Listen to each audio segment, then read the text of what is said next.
Hello, learners. I'm Ulysses Roman, and welcome to Microsoft Excel Tips Drop-Down List. Let's begin learning.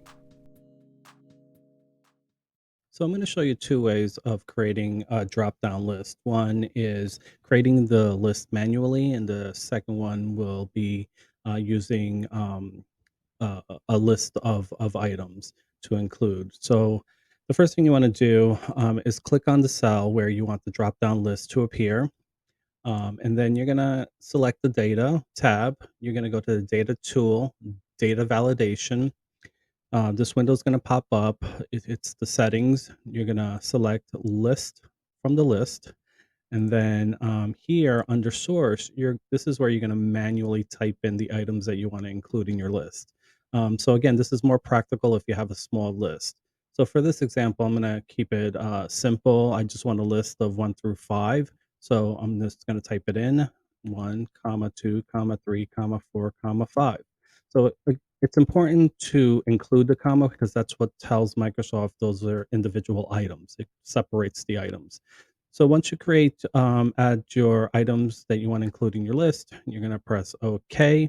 You're going to go back to your cell and you're going to notice that there's now a little drop down menu. When you click on that, you're going to see that the items that you typed in manually are now listed on the list, and you can just click on whichever one you want to use. So that's one way.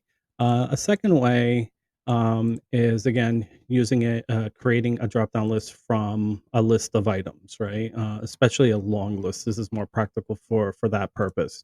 It doesn't, doesn't work well when you try to manually type this in the source. So let me show you a different way. So you're going to click on the cell where you want the drop down list to appear. You're going to go back to your data tab. You're going to go to data tool, data validation. The setting windows is going to show up. You're going to select list. And here in the source, instead of manually typing it in, what you're going to do is you're going to select your list, just like what I'm doing here, all the way down. And it's going to select the range where all the items that you want to include in your drop down menu are. So once you're done with that, you're going to press OK. You're going to scroll all the way back up to the top. As you can see, here's the drop down arrow. When you click on it, here is the list of all the countries that were selected from the source. And if you click on it, as you can see, you can go back and forth. So yeah, this is a really nice feature when you're doing reports and you don't want to type in the individual items. You could just select it from a drop-down menu. So I hope this tip was helpful for you.